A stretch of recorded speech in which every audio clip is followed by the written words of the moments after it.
Ngalakin kadijan yung boja.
Good evening, all.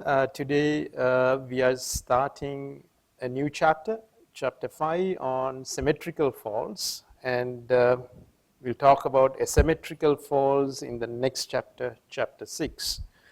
So this chapter is all about symmetrical faults.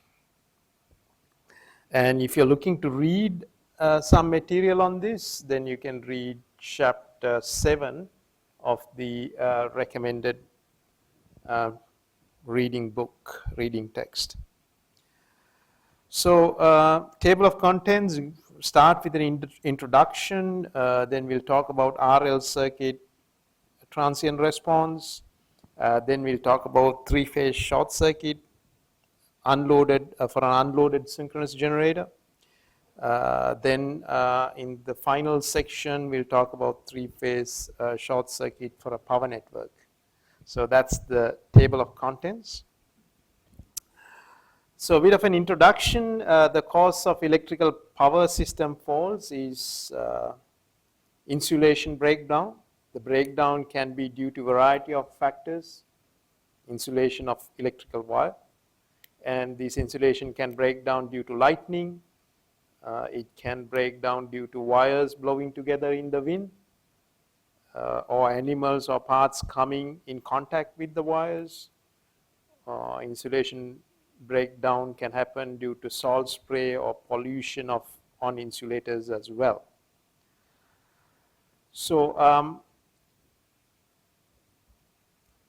so let's look at lightning strike event sequence here, because lightning can give rise to electrical faults.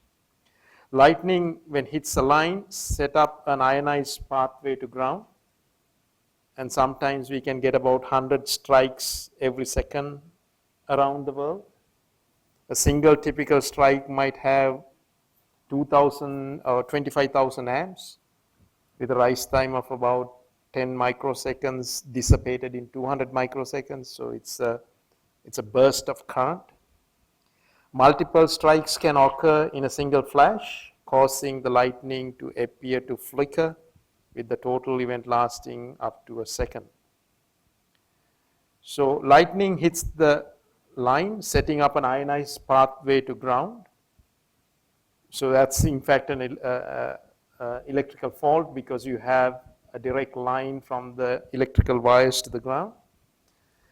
And the conduction pathway is maintained by ionized air after lightning strike. Energy has dissipated, resulting in high fault currents, often greater than 25,000 amps.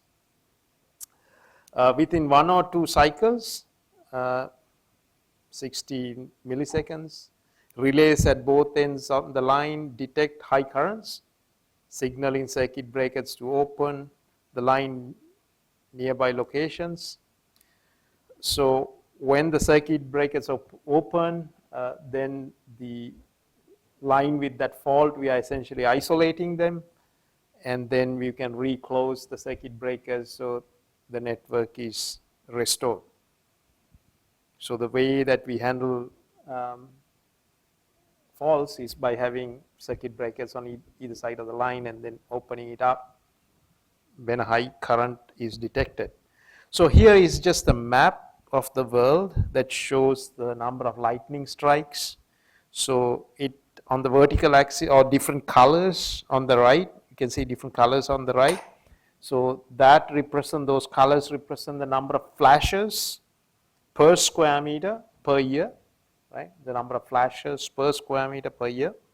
So you can see that some parts of the world there is high occurrence of lightning, especially those with red, brown, or black areas. So that's the number of lightning strikes per square meter per year. So fault currents cause equipment to damage due to both thermal and mechanical processes. Goal of fault analysis is to determine the magnitude of the currents present during the fault. So we want to know when there is a fault, what is the magnitude of the fault current. So need to determine the maximum current to ensure devices can survive the fault. So we need to have some idea of the maximum fault current that can happen. And so the devices can be designed to withstand those currents. Need to determine the maximum current. The circuit breakers need to interrupt to correctly size the circuit breakers. So we need to have an idea what's the fault current going to be, so the circuit breakers can be sized accordingly.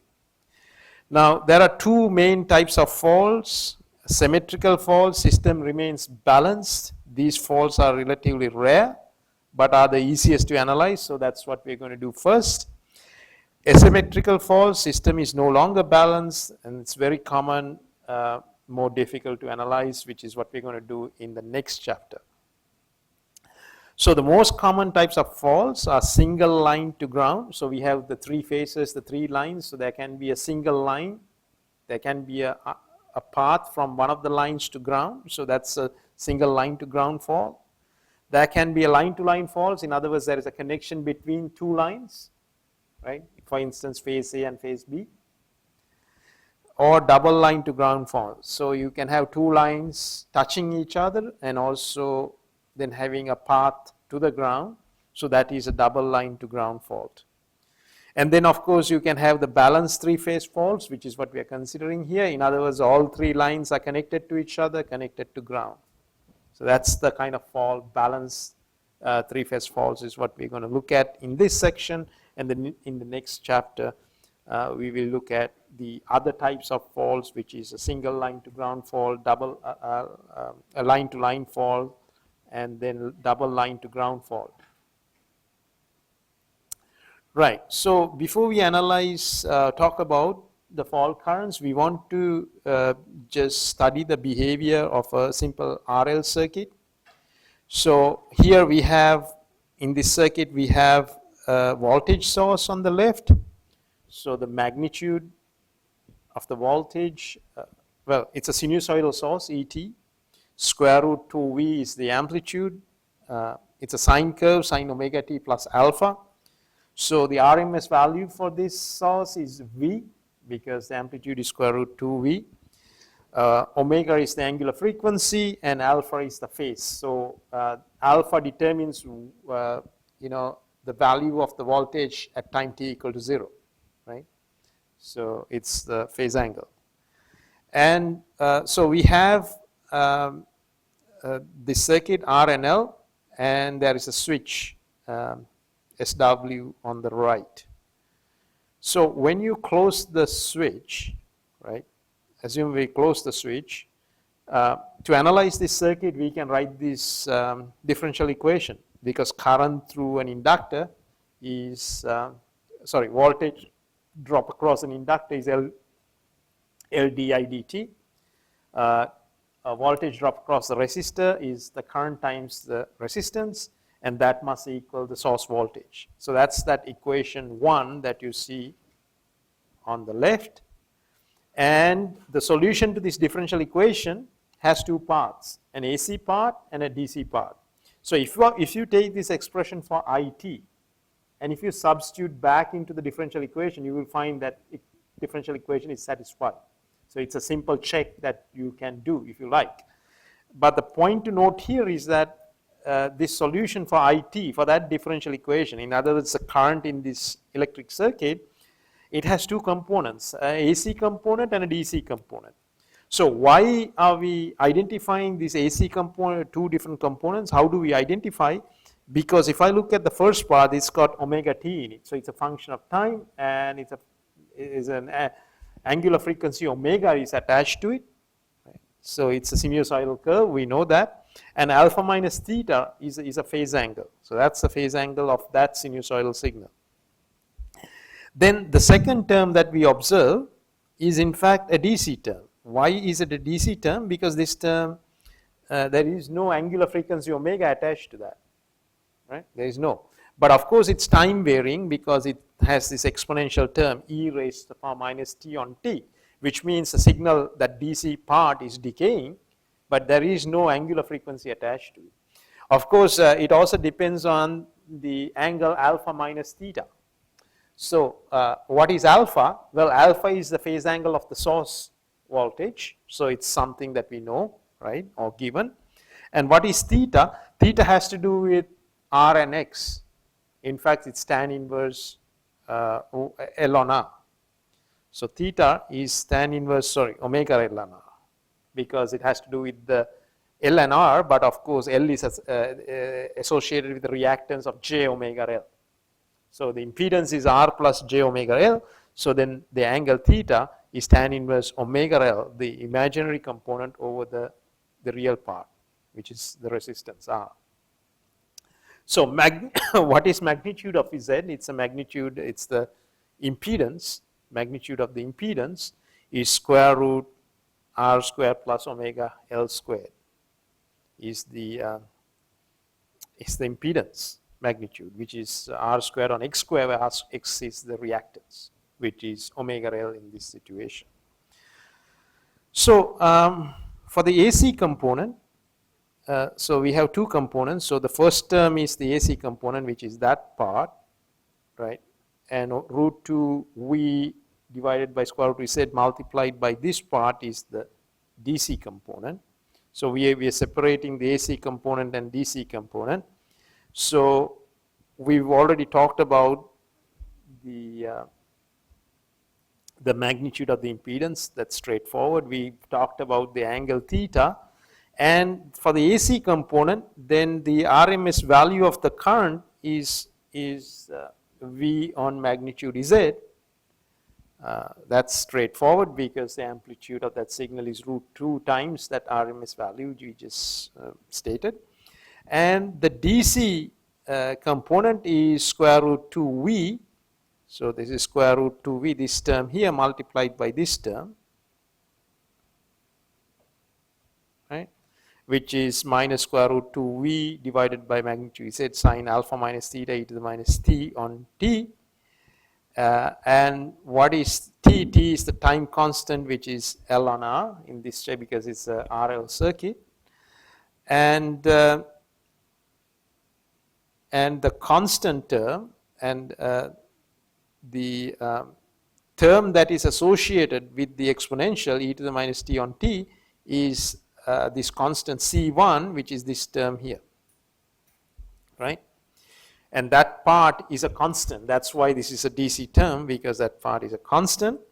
And when t goes to infinity, right, this term vanishes. So the DC part goes to 0 as t goes to infinity, because of the presence of the exponential term. The magnitude of the DC offset depends on also alpha. It also depends on this alpha. So obviously when alpha minus theta is pi, pi on 2, sine pi on 2 is equal to 1. So it depends on alpha because theta is fixed based on r and x. Alpha is has to do with the generator phase angle. So if alpha minus theta is pi on 2, then of course sine of that is equal to 1, and then you have the maximum DC current. So in fault calculations, we are interested in the maximum current. So then we can assume that alpha minus theta is actually pi on 2 for us to get the maximum current.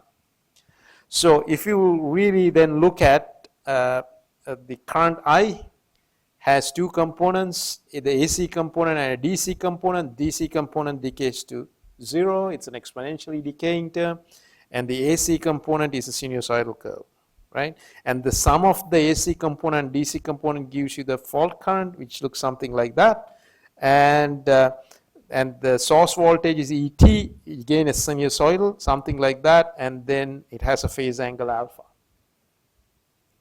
right? So that's just drawing the three signals.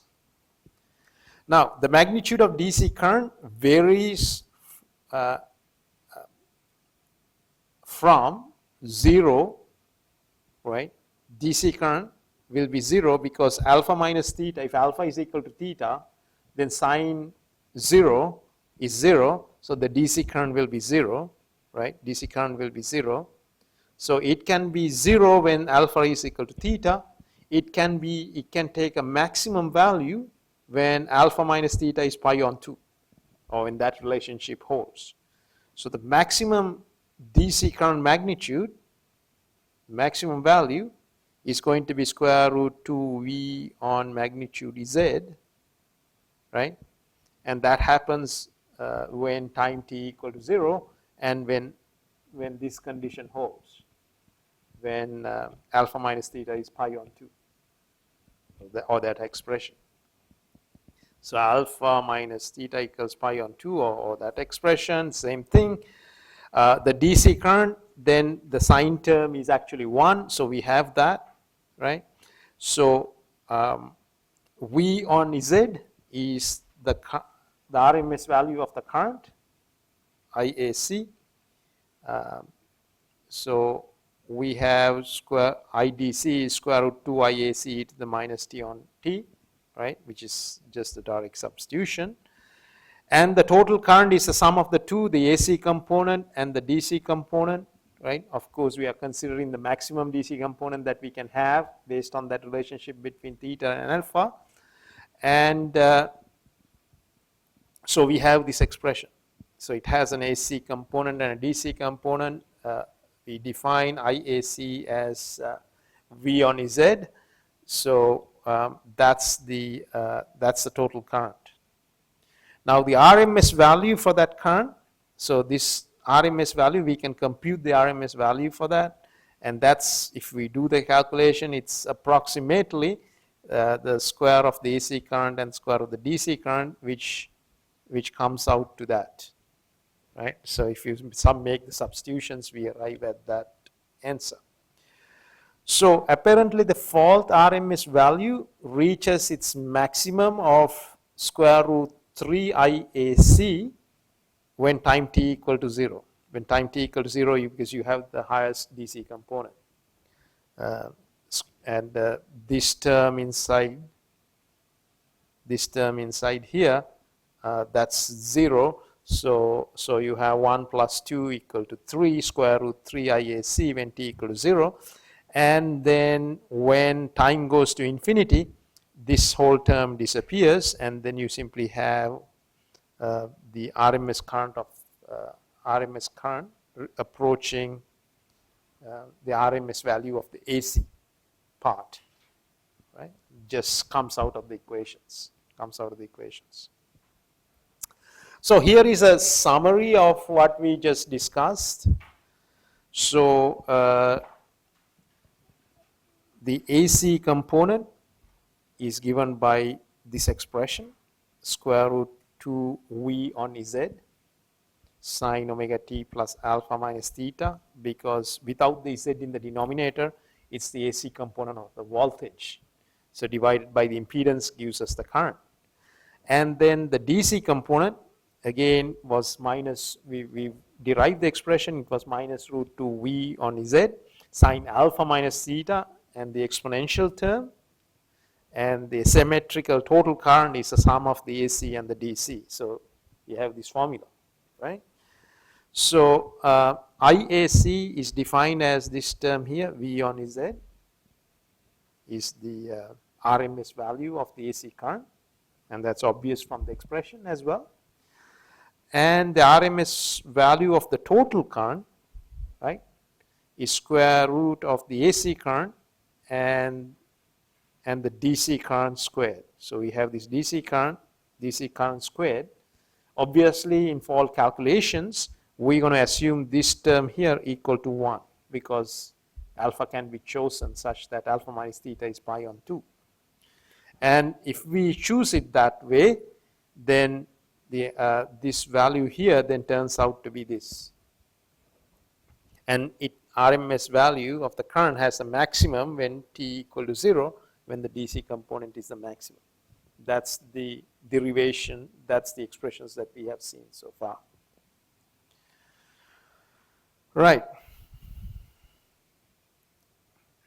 So RL circuit transients, a voltage short circuit occurs in a RL circuit with V equal to 20 kilovolts, X equal to 8 ohms, R equals 0.8 with a maximum DC offset.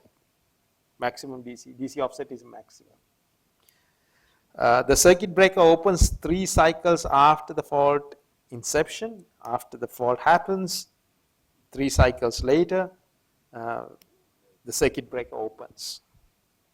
Determine the RMS AC fault current, the RMS momentary current at tau equal 0.5 cycle, which passes through the breaker before it opens, because for 3 cycles the fault current passes. So after half a cycle, what is the fault current?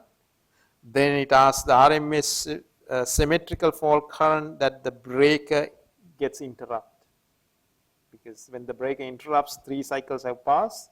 And what is the fault current then? Because we know the fault current is a function of time. We've seen the expressions.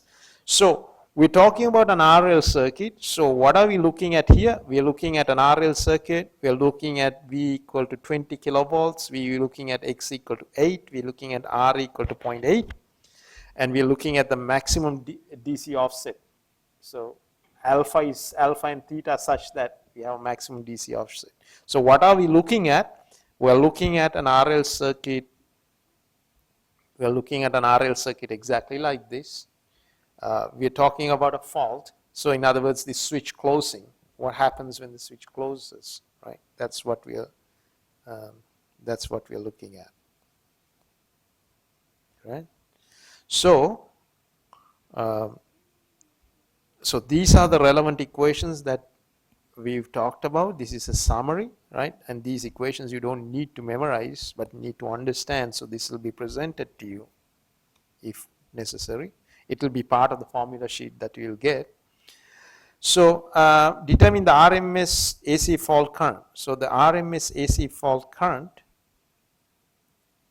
is given by V on Z, magnitude V on Z.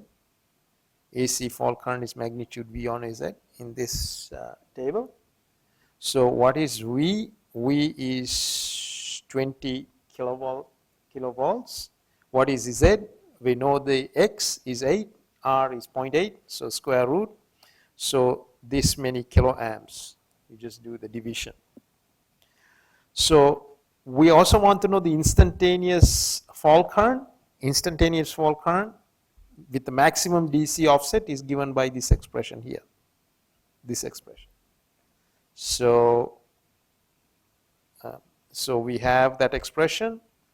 IAC, we have determined IAC to be that, e to the minus 2t on t, and t is equal to L on R, right? T is the time constant, t is the time constant, which is equal to L on R. T is a time constant. So so we'll know the value of T, right? We know the value of T is L on R. So what do we know? Yeah, T is L on R. Here it is, right? So we have x is equal to 2 pi omega is basically x is equal to omega L. Omega is 2 pi FL is equal to 8 ohms. So from that we can write L is equal to x on 2 pi F. We can write this expression. The time constant is L on R. So L is x on 2 pi F. So we can write T is equal to x on 2 pi FR. Just direct substitution. Now L on R values we know, so we can actually determine what T is. So we want to know the instantaneous fall current after 0.5 cycles, 0.5 cycles, right? So here T, we need to convert 0.5 cycles into so many seconds, and we know everything in that expression. So so we have this, T is 0.5 cycles. A cycle has a period T, which is 1 on F. So 0.5 cycles is 0.5 times 1 on F. So 2T on T will be 2 times, this is the tau value, right? Tau value, and this is 1 on F is the period. So this is the tau value, which is half a cycle. This is half a cycle. This is the period T, right? So 2 times the time is 2 times this value, right? Divided by T. T we derive the expression for T. T is x on 2 pi FR. We substitute that, and then we can simplify it, and we'll get this answer if you do the simplification. But if you don't want to look at that explanation, it's quite easy here. IAC we already know. T is L on R. Value of L we know. Value of R we know. So you can do a direct substitution to find T. Lowercase t, T is half a cycle. So we need half a cycle means half of the period. So you can calculate the period based on this expression that we've just derived, right? Or you can just find the period using L on R. So there's many ways to do it. This is just the explanation is there, but you can compute the T's and you can make the appropriate substitution. So so the momentary current, the fall current can be calculated by just substituting for tau equals 0.5, which is half a cycle, and we have calculated that. Then we also want to know what is the current that is flowing in the circuit breaker, because before it gets interrupted, we know it takes 3 cycles for the circuit breaker to interrupt. So what is the momentary current then? Then basically we need to figure out what 3 cycles represent, how many seconds 3 cycles represent.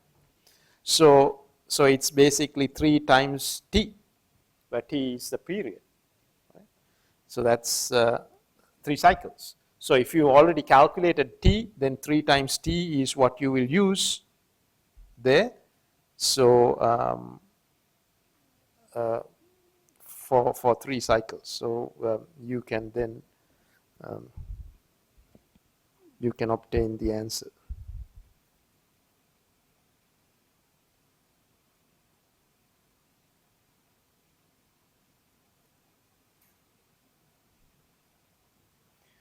And then you can determine the current based on that.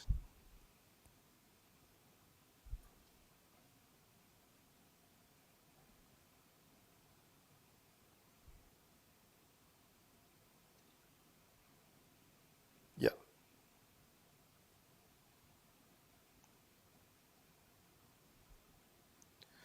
Okay.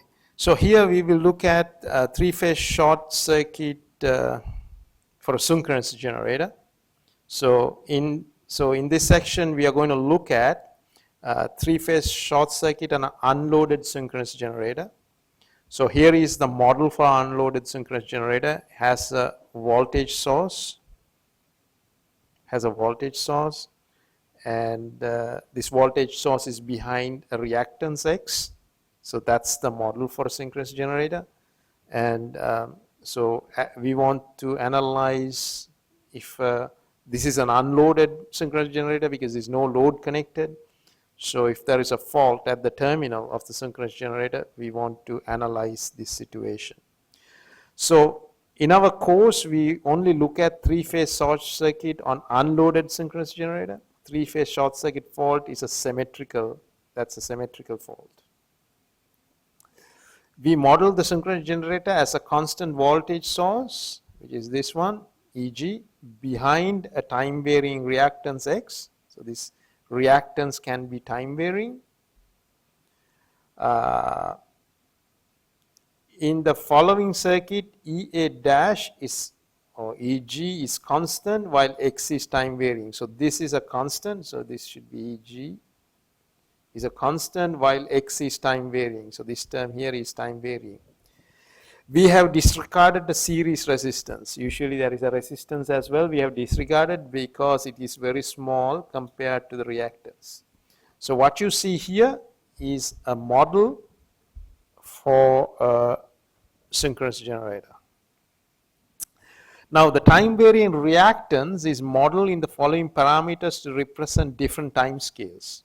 So even though that this reactance is time varying, we say it can only take one of three values, right? When the time is very small, the value of the reactance is X double dash D, right? It's called the subtransient reactance. Time a little bit bigger than the reactance X is X dash D, it's called the transient reactance. And when time is large, the value of the reactance is XD, and we call this synchronous reactance.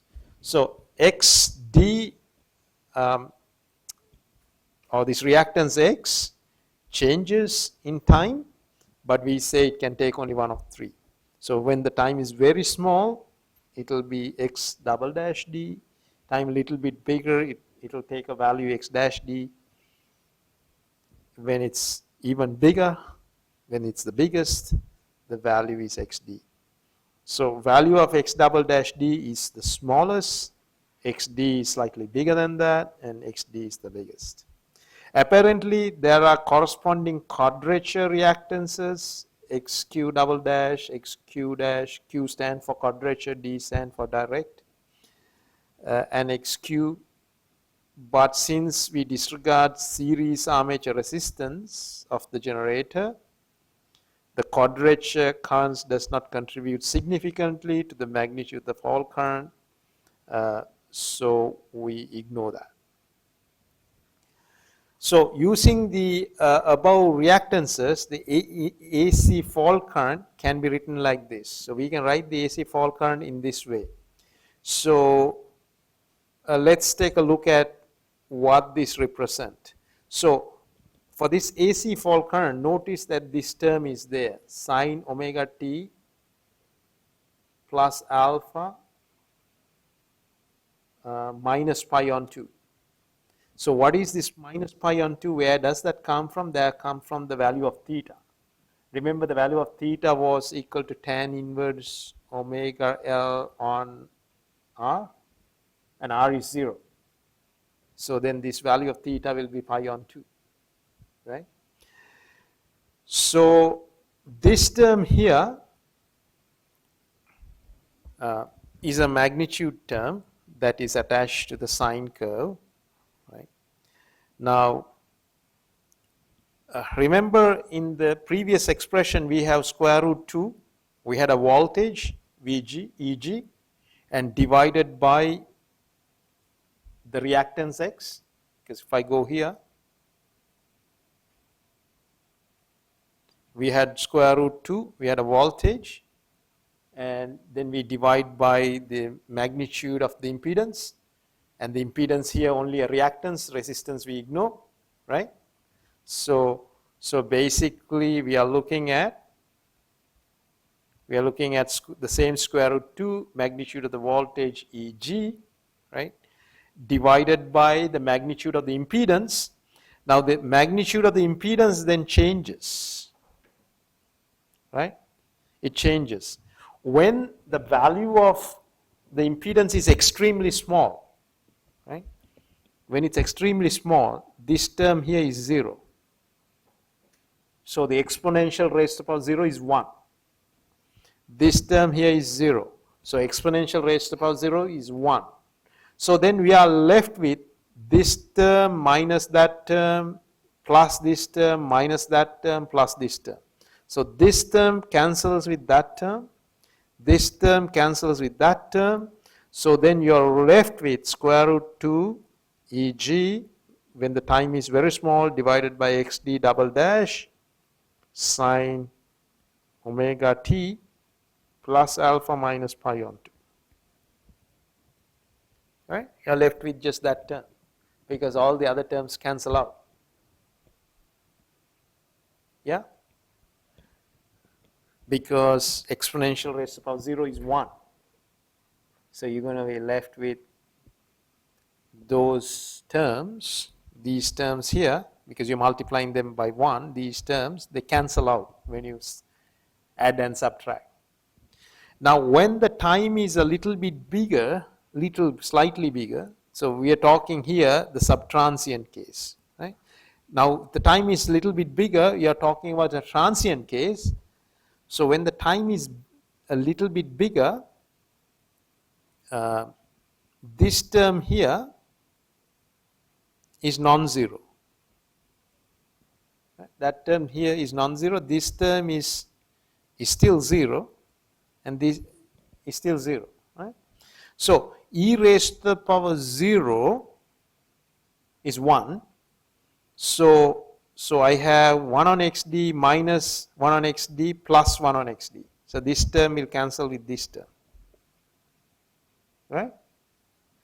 And then this term here is non-zero, but exponential raised to the power a large value is still 0. So this whole term is 0. So this goes. So then we are left with square root Eg divided by x dash d sine omega t plus alpha minus pi on 2. So then this is the AC current in the transient time space. Yeah, this is the AC current in the subtransient. Subtransient is very small time. Yeah. So you can see how these terms are very interesting. They cancel out. So when the time is big, even bigger, right? Time is even bigger. So when the time is even bigger, so t is no longer 0. So the time is bigger. Then this term here becomes 0. The entire term. Okay? Time is bigger. Time is bigger. This entire term becomes 0. Right? So then you end up with, in the steady state AC current is just square root 2 Eg divided by xd.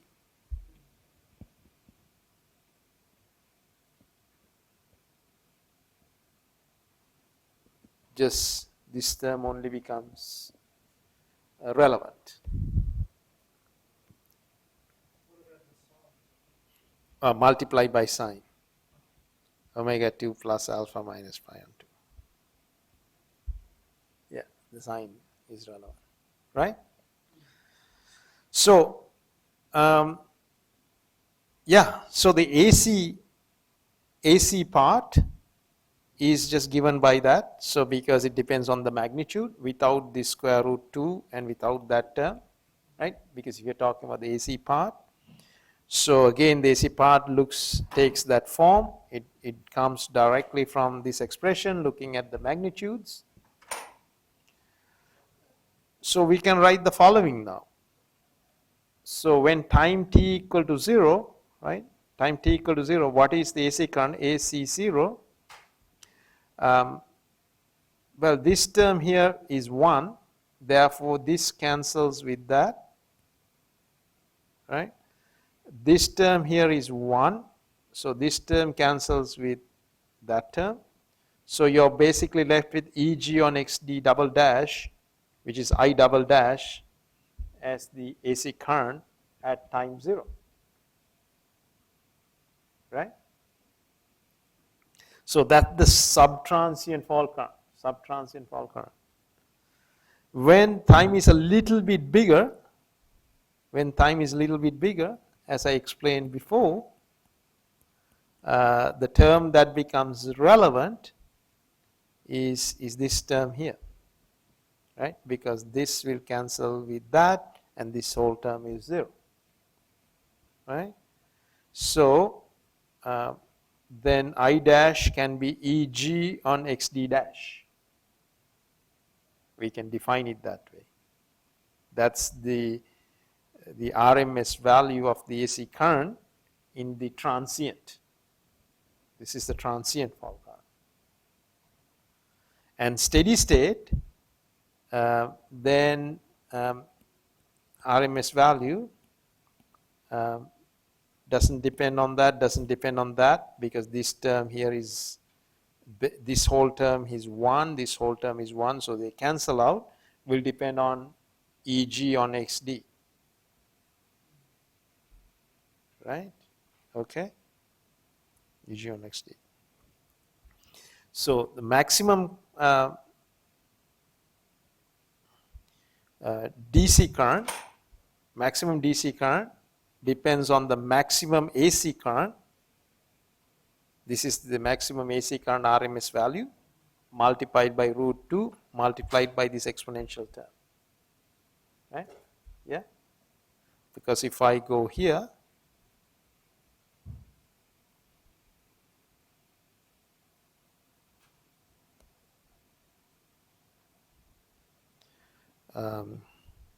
the DC current, the DC part depends on the RMS value of the AC current times √2, right? And this sign term is 1, e to the minus t on 2.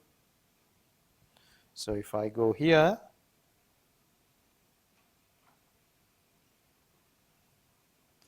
the maximum DC current depends on the maximum AC current, which is this term, times √2 times e to the minus t on t, right? Happens in the subtransient. TA is called the armature time constant, because it will depend on xd double dash.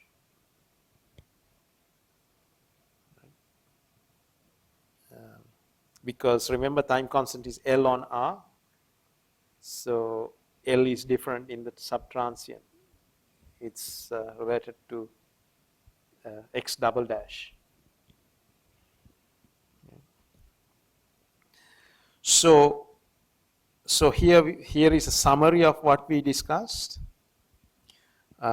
So AC current is given by this expression. We've talked about this expression. We have talked about that expression. The DC current, before that, the AC RMS value, of course, we'll remove this √2, we remove that. Then that's the AC, this term here is that, just that. So then we can define Eg on xd double dash, this term on that as I double dash, I dash as Eg on xd dash, I as Eg on xd. We can make those definitions, and then yeah, we can just, because I double dash, I dash, and I, they are the RMS value of the AC current in the subtransient, the transient, and in the steady state. These are the RMS values of the AC currents in the different time scales. And then the RMS value of the fault current is the AC component squared plus the DC component squared, and then of course we use the maximum DC current because we're interested in the fault current. And the maximum DC is given by square root 2 I double dash e to the minus t on A, because I double dash is the subtransient AC fault current, which is the maximum of the AC components. All right, so the shape of the current, AC current, takes this form because there is a subtransient when it's the maximum, when there is a transient which is less than that, and then steady state, which is I, this is I dash, and this is I double dash, right, is higher. Yeah, so that's what we see there.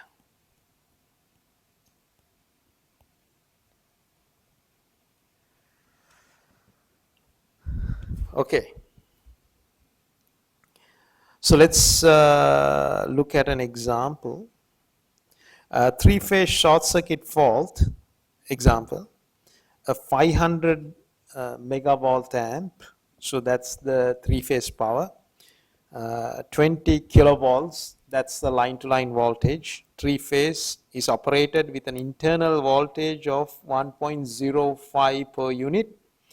Assume a solid three-phase fault occurs on the generator's terminal, and that circuit breaker operates after 3 cycles. So until 3 cycles, fault current will flow.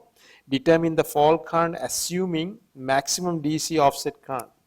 So we've been given the subtransient reactance, transient reactance,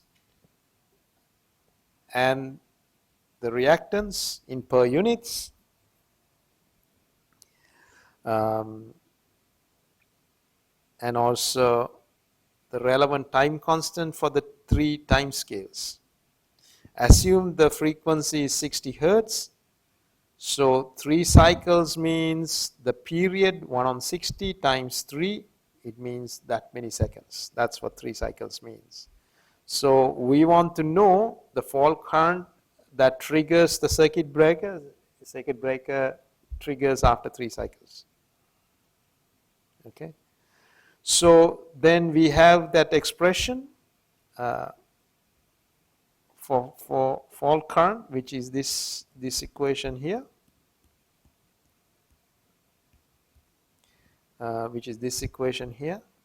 So square root 2 Eg, and these are the subtransient, transient, and subtransient synchronous reactance, transient synchronous reactance, and synchronous reactance. Of course, direct. D stands for direct. And we have the relevant values for T double dash, T dash. We've got those values. So we can just substitute to find the AC RMS value. The AC RMS value is given by the magnitude of this expression divided by root 2, so divided by that, which is the expression that's given here. So we can compute it. So here it is, T on 2, this is, and T on 0.035. 0.035 is T double dash, T dash is 2 seconds, so we see all those. And the reactance values, so we just substitute that into, substitute those values into this expression here, 1 on xd double dash, 1 on xd dash, and so on. So you see all those terms here, this term and this term, right? And this is 1 on xd. So we simply substitute and we can compute the AC fault current when time t equal to 0. If we substitute the values, we'll get 7 per unit. So what is the base current? The base current will be the power rating. So here is the power rating, 500 megavolt amps. So 500 times 10 to the 6 volt amps. Then the the rated voltage is 20 kilovolts, so it will be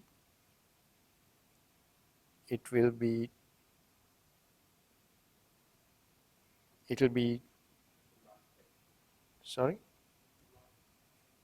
yeah, it's here, 20 times 10 to the 3, right?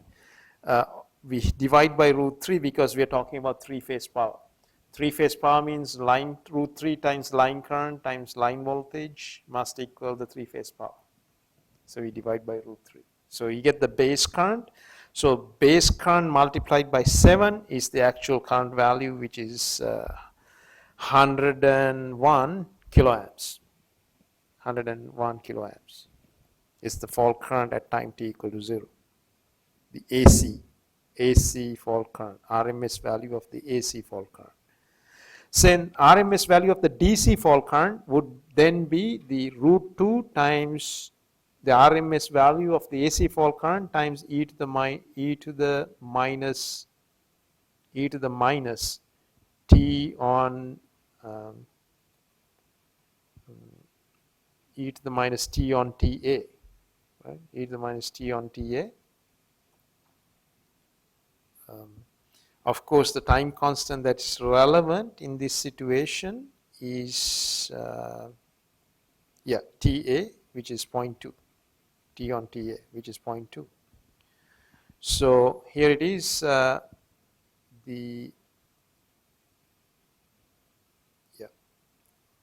RMS value of the AC fault current times root 2 minus T on TA, which will give us this answer, and the RMS value of the AC current, not the DC component or the AC component, RMS value of the current is the square of the AC, square of the DC, and taking the square root, which will give you that number.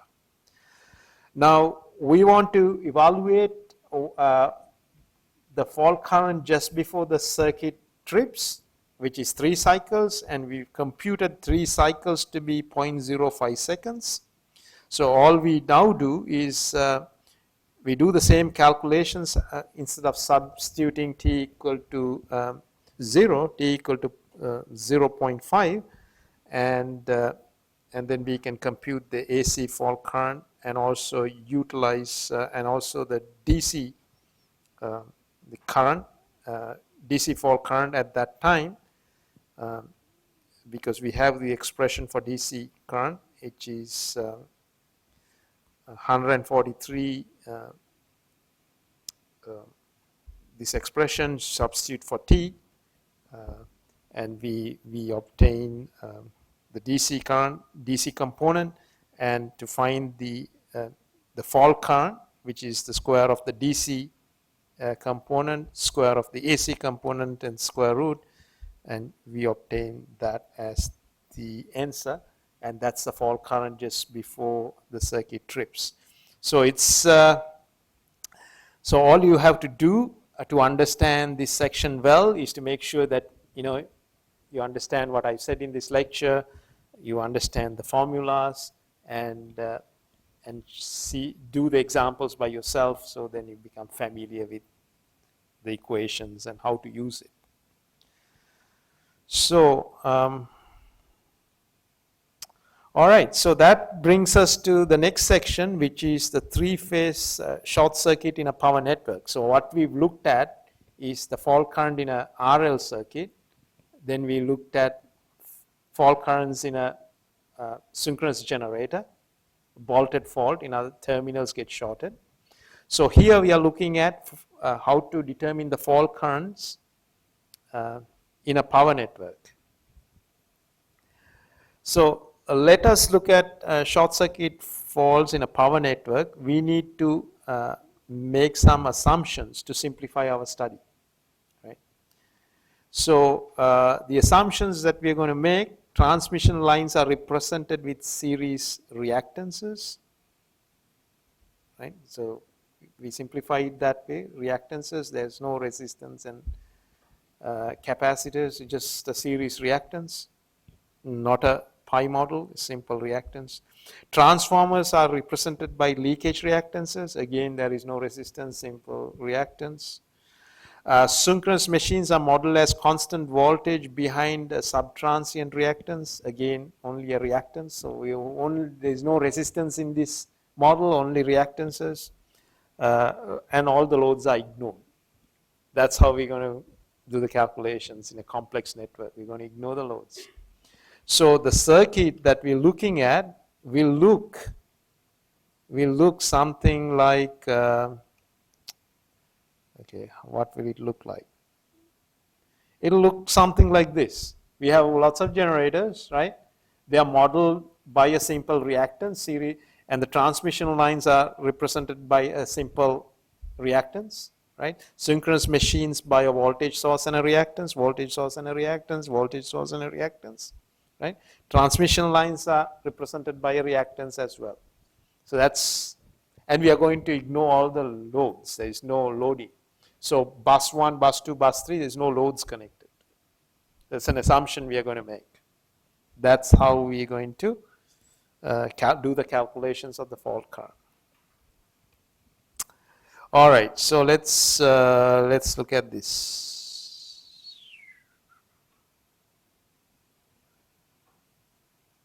Okay. All right, so here we look at a simple 2-bus system. So we have a generator, right? A generator. That generator connects to a transformer. We have a transmission line, again another transformer and a generator. So that's what we're looking at. Okay, so generator is rated at 100 megavolt amps, and the voltage rating is 13.8 kilovolts. So if we are not given any information, we assume always the rating here. We are looking at a 3-phase circuit, so it's a 3-phase power, and the voltage that is given is a line voltage, so line-to-line voltage, and we know √3 times line-to-line voltage times line current is the 3-phase power. Yeah, if it's phase quantities, 3 times the phase current, phase voltage must equal the 3-phase power. But the value that is given here is line-to-line voltage, line voltage, or line-to-line, same thing. So the transformer rating is 100 megavolt amps. On the low voltage side, the voltage rating is 13.8 kilovolts. On the high voltage side, the rating is 138 kilovolts.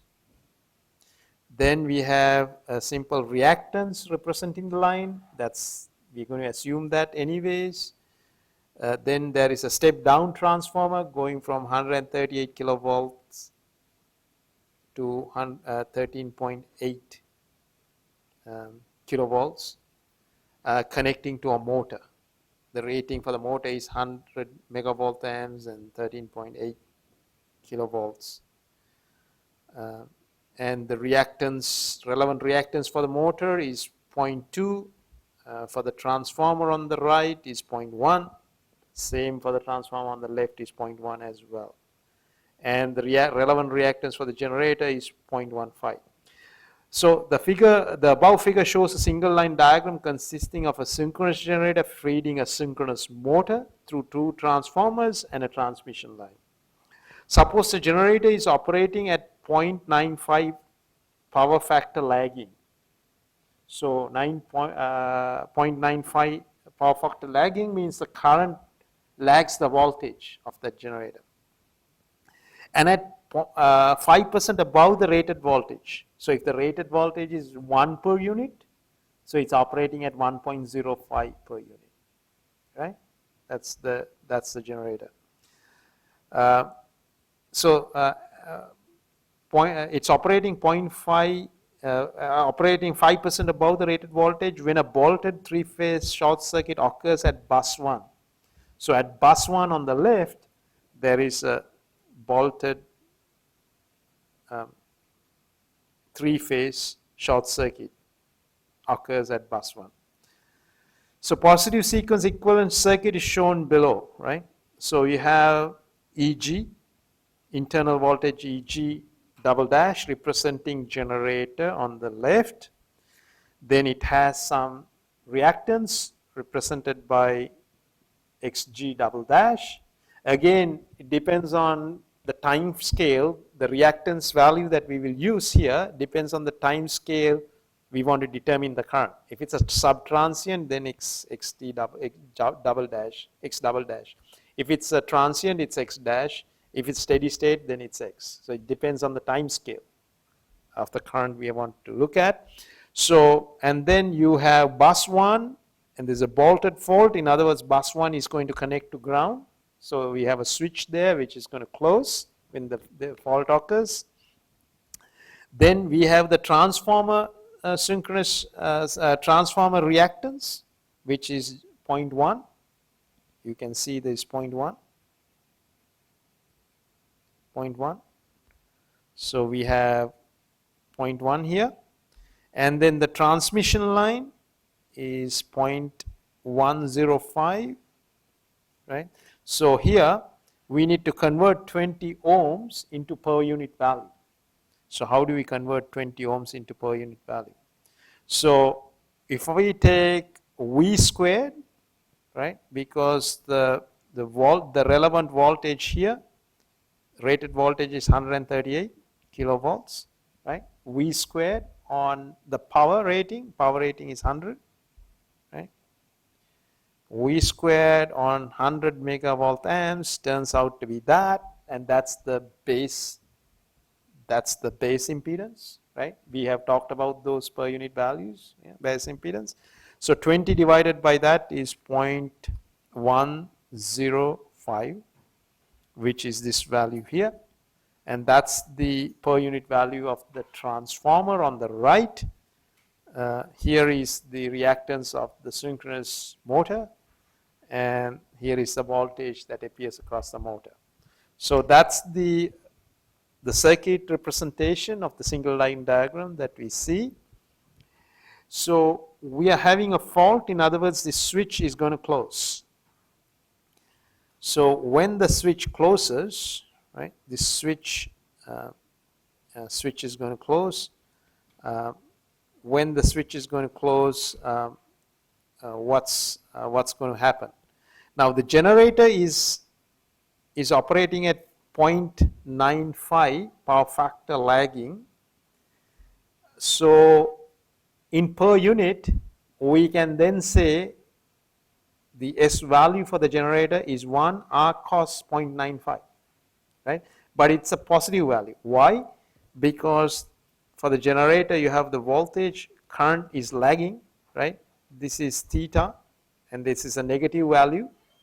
Theta is negative, theta lags, current lags the voltage. So when I do VI star, right, then you have magnitude V, magnitude I star means positive theta, not minus theta becomes positive. So I have VI cos theta plus J VI sin theta. Yeah. So this value here is a plus. VI star, S is actually given by this VI theta. Theta is the angle, and it's a positive angle. Yeah, yeah. Theta is a positive angle. But of course the current actually lags, is lagging power factor current lags the voltage. So when we do R cos 0.95, it's the positive value that we will use there. So the apparent power is, or complex power is 1 angle 18.2. So what is the generator current? That's before, we are doing these calculations before the fault, right? Before the fault. Generator current, S generator is V current pre-fault voltage times I star. Pre-fault voltage times I star. So we can then say the current must equal S star on VF star. S star on VF star is the current. So pre-fault voltage is 1.05 for the generator. Right? That's what it's operating with an angle 0. S gen is 1 angle 18.2. So we can calculate how much current the generator is producing before the fault. Before the fault.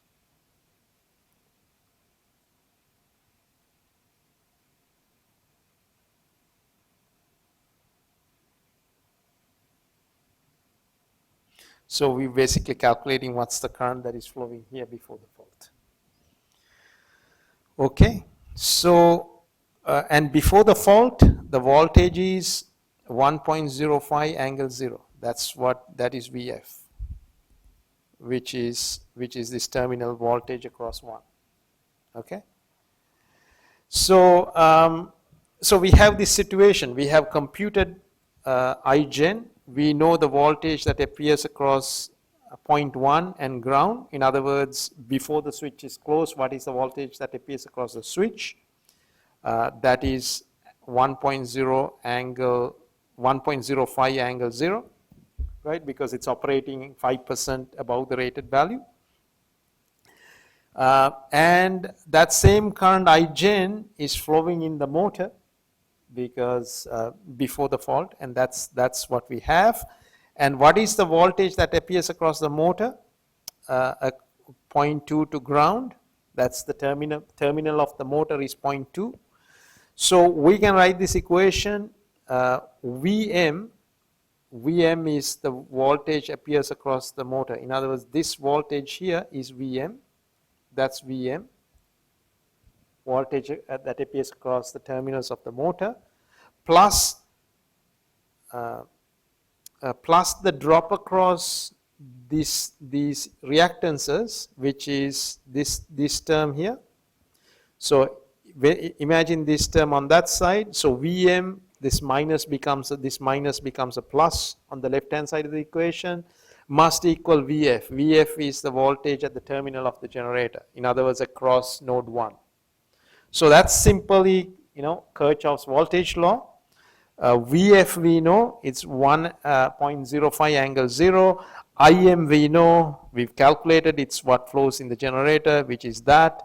All these reactance values we know, so we can compute Vm. Vm is the voltage at node 2.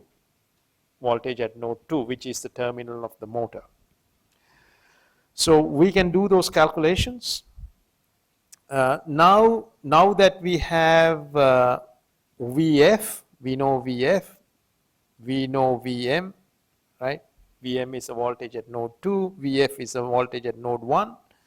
Eg double dash can be calculated because we know Igen, we know the voltage at the terminal at node 1.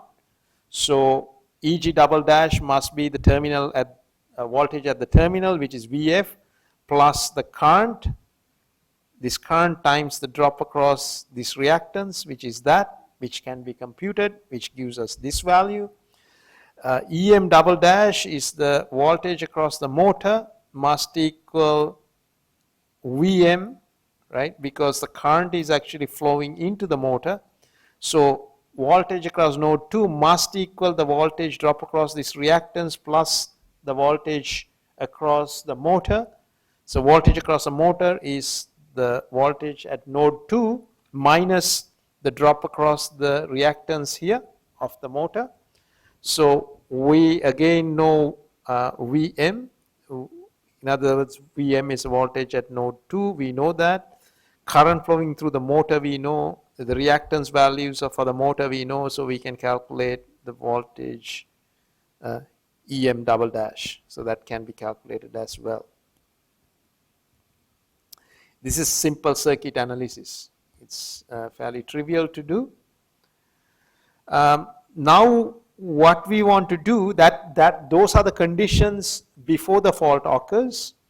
What we want to know now is when there is a fault, when this switch in the middle closes, how much current is going to flow through that. So we can use superposition. So superposition will tell us the current that flows through the switch when it is closed is going to be Eg double dash, which is this voltage, right? This voltage divided by Xg double dash, because we're going to turn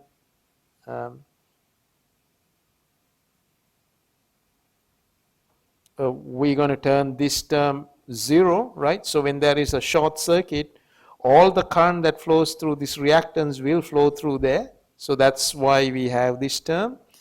And if we turn this equal to 0, then all the current that flows here will flow through the switch. So that will be EM double dash divided by all that reactance, right?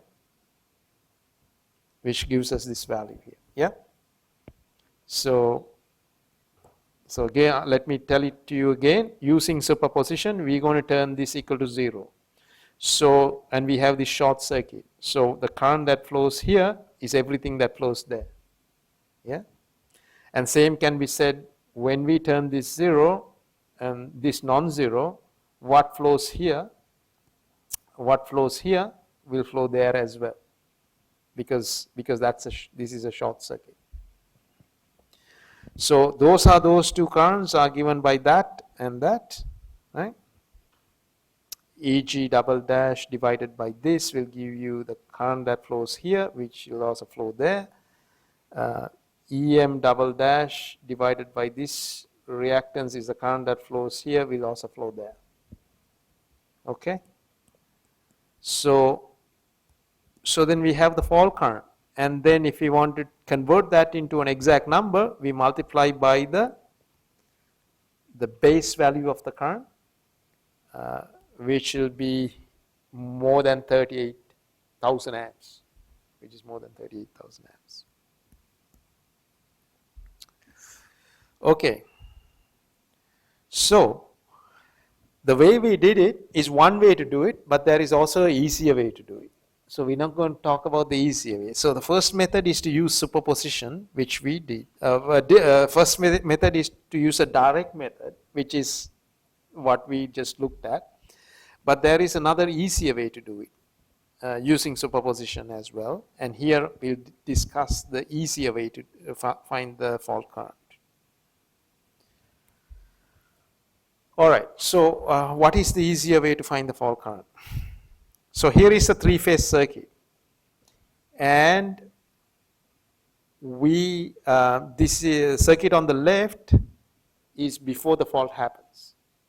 The circuit is, the switch is open, and the voltage across node 1 is VF, right? We said the voltage across, we denoted the voltage across node 1 to be VF, pre-fault voltage. Just say VF. Now let's see the circuit on the right, is when the fault happens. When the fault happens, that switch closes and the voltage at node 1 drops from VF, it drops to 0, right? Goes from VF to 0. So when the switch closes, we can actually describe that situation by drawing a simple line going from node 1 to 0, because the voltage drop across 1 to 0 is 0, nothing. Or we can also represent the same thing by actually having two voltage sources with opposite polarity. Polarity of VF and an opposite polarity of VF, because then when you sum together, it sums to 0, right? So the circuit on the right is actually when the fault happens, so the voltage drop from 1 to ground is 0. But I've represented that using two voltage sources of opposite polarity. We can do that because they sum up to 0. Right? Now, so the circuit that we need to analyze to find the fault current is the circuit on the right. Right? Is the one that we need to analyze. So what is VF? VF is the voltage at node 1 or bus bar 1 before the fault, pre-fault voltage at the node. Yeah? And when the fault occurs, we just simply put VF and a voltage in the opposite polarity as well, they sum up to 0. That's the fault, which represents the right. Okay, now using superposition, the same thing we can do like this. I can keep this voltage non-zero, and I can turn this and this equal to 0, which is this circuit here, right? And I can turn this guy to 0 and all the other guys non-zero, right? So all the other guys, all the other voltage sources non-zero except the one on the left. Sum of those two circuits represent the situation when the fault occurs, right? Okay, so let's look at the circuit on the right. What's the difference between the circuit on the right and the circuit before the fault occur? Is there a difference? Circuit on the right and the circuit before the fault occur. The circuit before the fault occur, what is the voltage at node 1? The fault is occurring at node 1. What was before the fault? What is the voltage at node 1? Voltage at node 1 is Vf. We denoted it Vf. In other words, the potential difference between node 1, so this is node 1, right? This is node 1. This is node 1. This is node 1, right? Before the fault occurred, the voltage at node 1 is Vf, right? In other words, the circuit on the right is exactly the situation before the fault occurred. Although there is a voltage source there, that's the potential difference between node 1 and the ground, is Vf, right? So sum of these two circuits represent what happens when the fault occurs. Circuit on the right represents the pre-fault circuit. Yeah, the pre-fault circuit. So, if I want to know the fault current, I need to determine IF2 double dash from the circuit on the right, and also I need to determine IF1 double dash on the circuit on the left, and if I sum those two currents, and that's my fault current, right? Because when a fault occurs, the situation is the sum of these two, right? So what is IF double dash? IF double dash is 0, right? Because that's the pre-fault voltage. Although I have drawn this voltage source with Vf, right? I mean, essentially there is no line. Voltage at node 1 is Vf anyway, right? So the fact that I've drawn a voltage source is fine, but there is no current flowing through it. So this current is 0 because there was no current flowing before the fault. There is no current flowing through there. I mean, the voltage from 1 to ground is Vf, right? Is one voltage from 1 to ground is Vs. There's no current flowing through. So for us to find the fault current, all you have to do is analyze this circuit on the left, right? And then just determine the current that flows through this voltage source, and that's the fault current.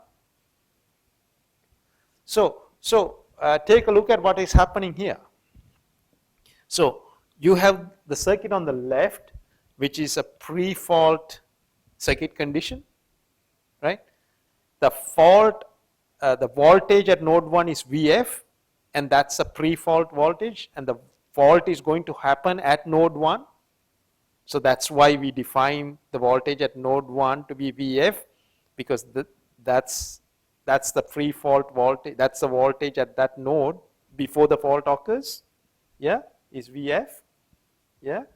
So I have that circuit condition, and I want to find the, I then think about that pre-fault condition as a voltage source Vf, sorry, I can think about this condition as a voltage source connecting 1 and ground, pre-fault, right, with a voltage source Vf. I can include that, but that doesn't do anything. It doesn't change anything. I can then, when the fault occurs, node 1 connects to ground, so I can represent that using a voltage source Vf and another voltage source Vf with opposite polarity, so that so that the voltage drop from node 1 to ground is 0, right? And then we can analyze this circuit by turning these 3 sources off, and we keep this on. And in the other circuit, we turn this off, on the voltage source on the left off, and all the other 3 on. And the circuit on the right is actually the circuit, a pre-fault circuit. Voltage, the fault is occurring at node 1, right? You can see node 1 there. Circuit on the left, well, plus the circuit on the right is a circuit that we get when the fault occurs. But to calculate the fault current, I only need the circuit on the left, right? Okay.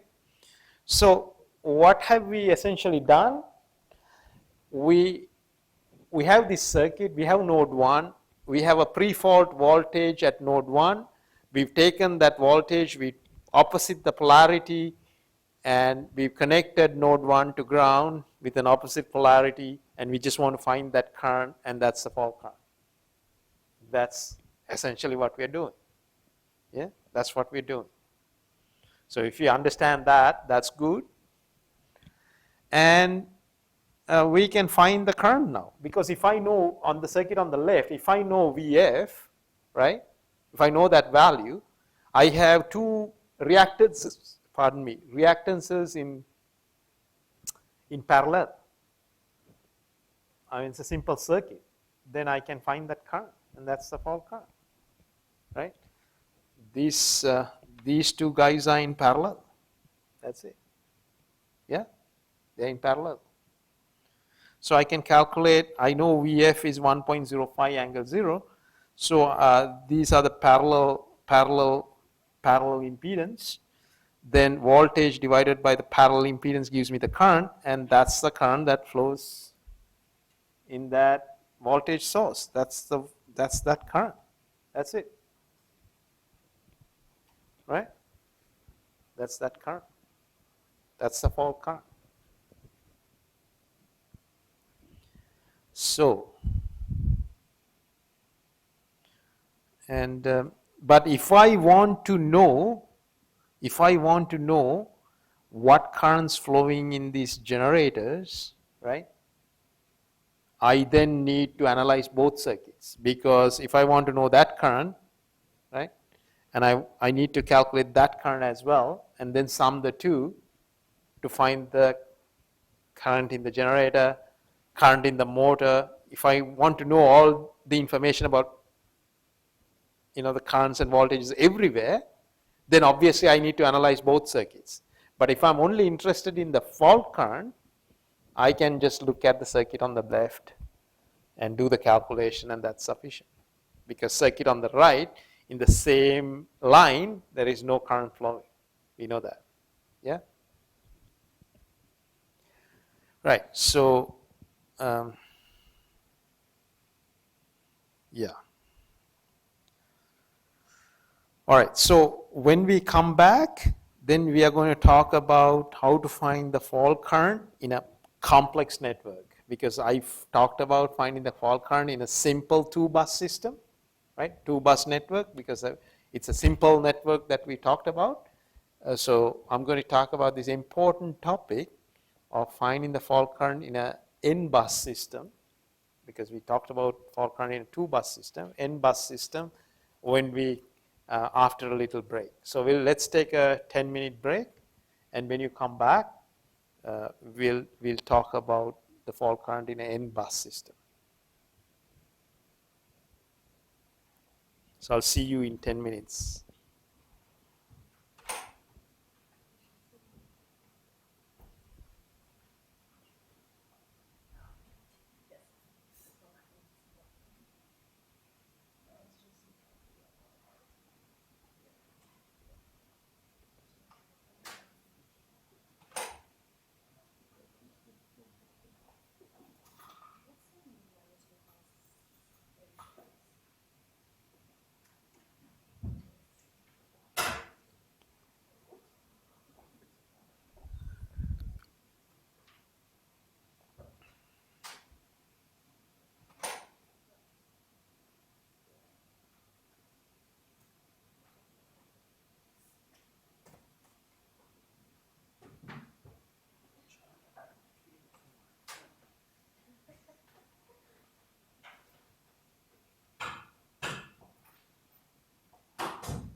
like that.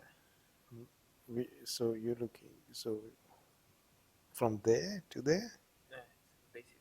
This is, okay, from here, right?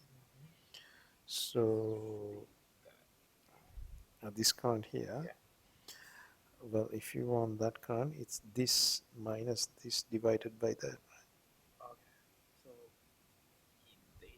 Because we know that. At this position, is it? Oh, we assume there's no current. No current. It's not VF anymore. It is VF. It is VF, but Yeah. we are using superposition, so Yeah, this is VF. stability is Yeah, but see here, all we are doing is, yeah, okay, all we are doing is we have a source here, VF. It is there because that plus that will be 0.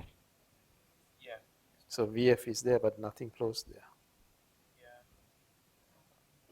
This is VF. Okay. Because so the current flows into here. Yeah. Flows out is equal. So no current there. But yeah. Yeah. Okay. Thanks. All right. So I think we can make a start. So what's happening here?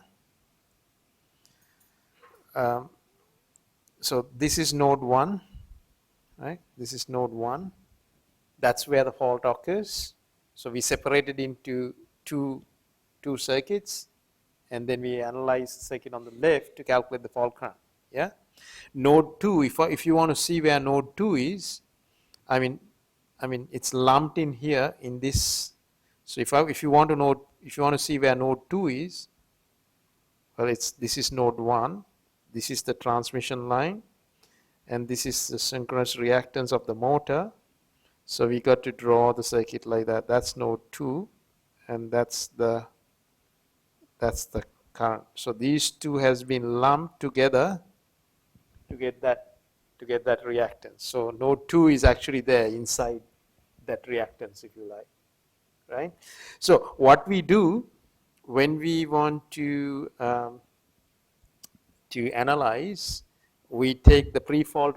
When you want to find the fault current at a particular node, let's say node 1, we take the pre-fault voltage at node 1, we reverse the polarity, and then we insert this, right?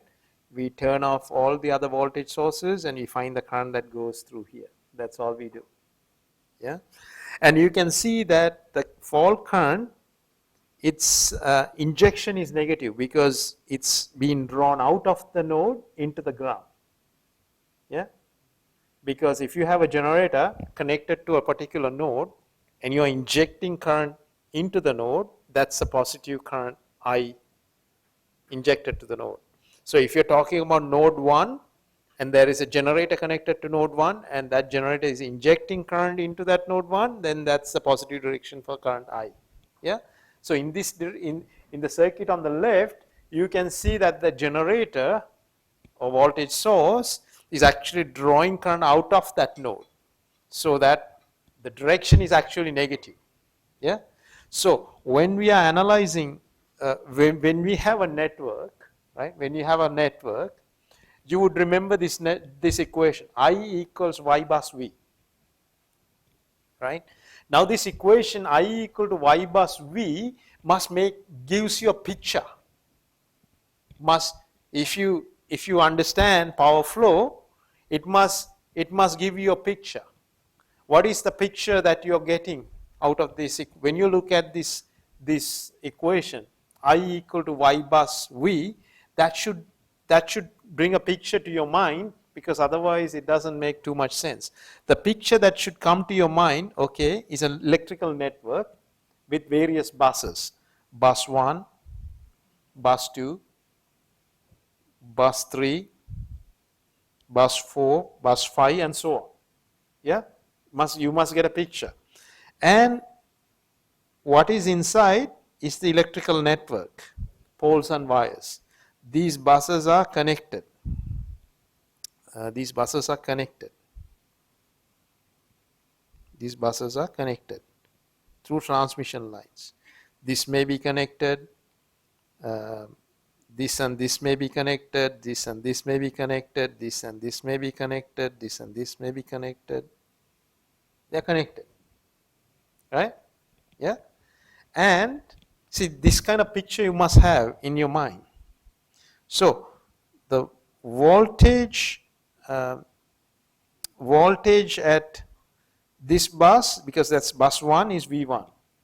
Voltage at this bus is V2. Voltage at this bus is V3. Voltage at this bus is V4. Voltage at this bus is V5. Right? You must, because when you look at the equation I equal to Y bus V, I mean, what does that mean? Yeah. And then there are generators connected. There can be generators connected to each of the buses. There can be. Yeah. Or there can be loads. But injections of the current, we can say it's I1, this is I2, this is I3, this is I4, this is I5. So we are talking about current injections. If it's a load, of course it will be drawing current, but then the direction is negative. Yeah.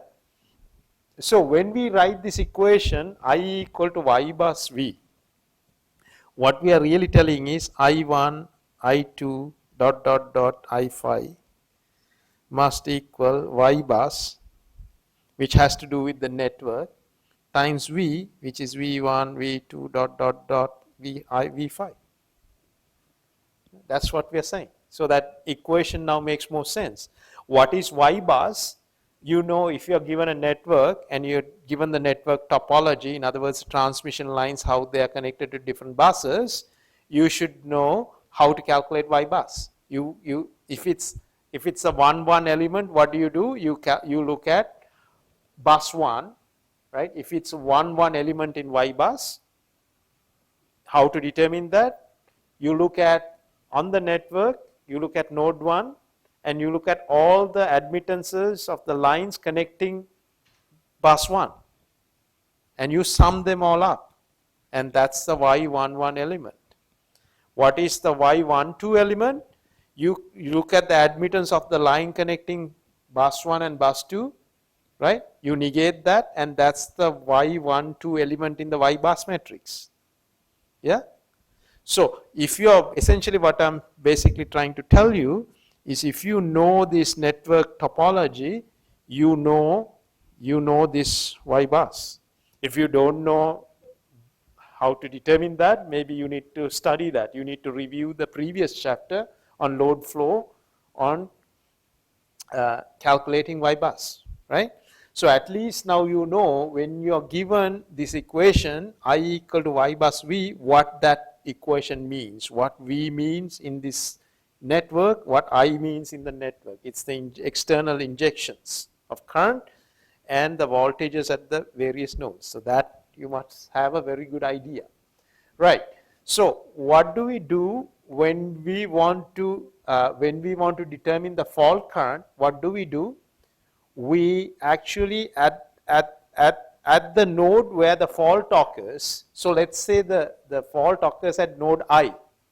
We want to find the fault current at node I. We say the fault occurs at node I. So the pre-fault voltage at node I we need to know.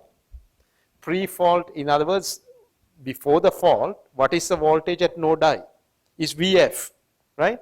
And what do? We reverse its polarity, isn't it? We reverse the polarity and we connect a voltage source to it. We reverse the polarity and we connect a voltage source to it. That's what we did, right? And we turn all the other voltages, all the other sources zero, right? We turn all the other sources to zero. So yeah, we turn all the other sources to zero, and the current. Remember, the current actually flows from the node into the ground rather than an injection into it. So the current is negative. So in the current, right, it's minus IF double dash is the current, right? From the nodes, there is no current flow. I mean, nothing. No loads are connected to any of the other buses. That's an assumption we make. That means all the other currents are zero, right? All the other currents are zero, and nothing flows, right? Nothing flows. All the other currents are 0. We turn off all the other nodes, so there is no current injections. So the current injections are all 0 because we have turned off all the voltage sources. So there's no current injection, right? And the loads don't draw any current, so it's 0. So in the I matrix, in this equation, everything is 0 except at node I where the fault occurs. We know the current is going to flow from that node into the ground, so the direction, so it's negative IF double dash, right? So when you get your Y bus matrix, if you invert that matrix, you have Z bus. Z bus is the inverse of Y bus. So then we can, instead of writing I equal to YV, we can write the equation ZV equal to ZI, right? Because we have inverted the matrix Y. So we have this relationship V1, V2, Vn, right? So what are those voltages? They are voltages at the various bus bars must equal this Z matrix multiplied by the current, and the current vector is all 0 except where the fault occurs at minus IF double dash, right? Now you can see, well, what is the voltage at node I? The voltage at node I and the current, the voltage at node I is the pre-fault voltage Vf, which is negative Vf, because remember we have reversed the polarity of the pre-fault voltage. So there is a voltage source that connects to the node where the fault occurs, but the polarity is reversed. So Vi is negative Vf. And so how do we calculate that voltage? So that matrix Z multiplied by the current vector, so it only picks up because that current is at the location I, right? Is at the location I, and for Vi we are looking at rho I, so it only picks up the element Zii on the impedance matrix. It only picks up one element because all the other elements in the current vector are 0. So we have the equation, the voltage at node I must equal minus Vf, because we have reversed the polarity and we connect that voltage source to node I. Minus Vf must equal negative Zii If double dash. The negative comes from the fact that the current is minus If double dash, right? So now you can see, if you know what does that equation tell you? If you know the pre-fault voltage, right, which is Vf in the network, and you have the Z bus matrix, right, and if you are talking about the fault at node I, you actually look at the II element in the Z matrix, divide the pre-fault voltage by the II element in the Z matrix, we have the fault current. We have the fault current. Quite simple, right? We have the fault current. So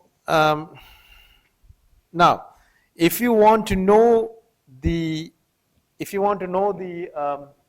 voltages, right, at a separate node, at a different node, again we can compute it. So when we are looking at this, we are looking at this circuit on the left. That's what we are looking at.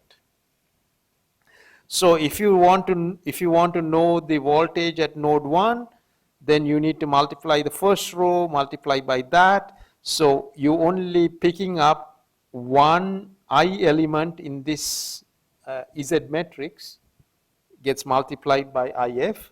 So we have this equation, right? We have that equation.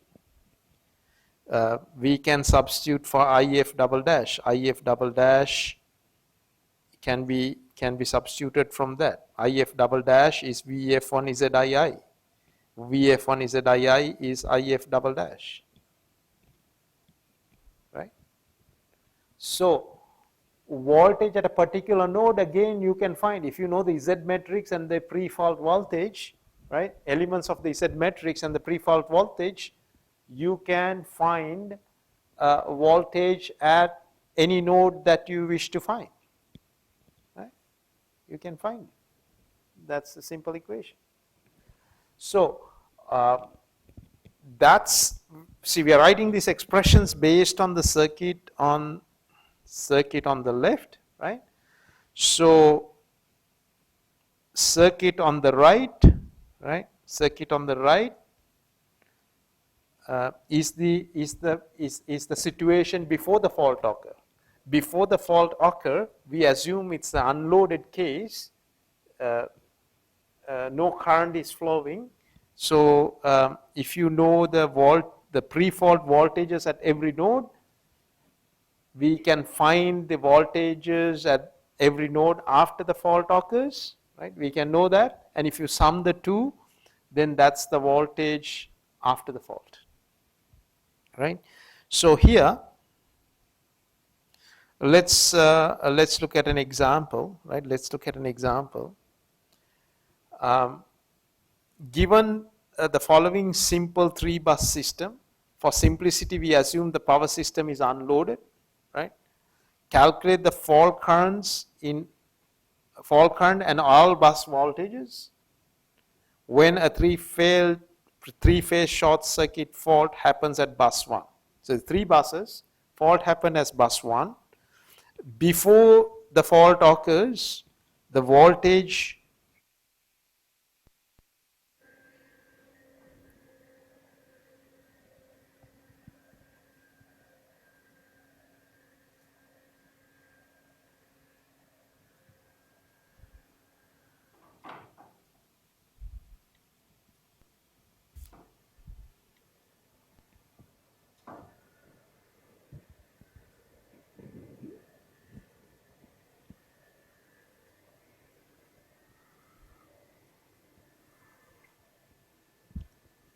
all right.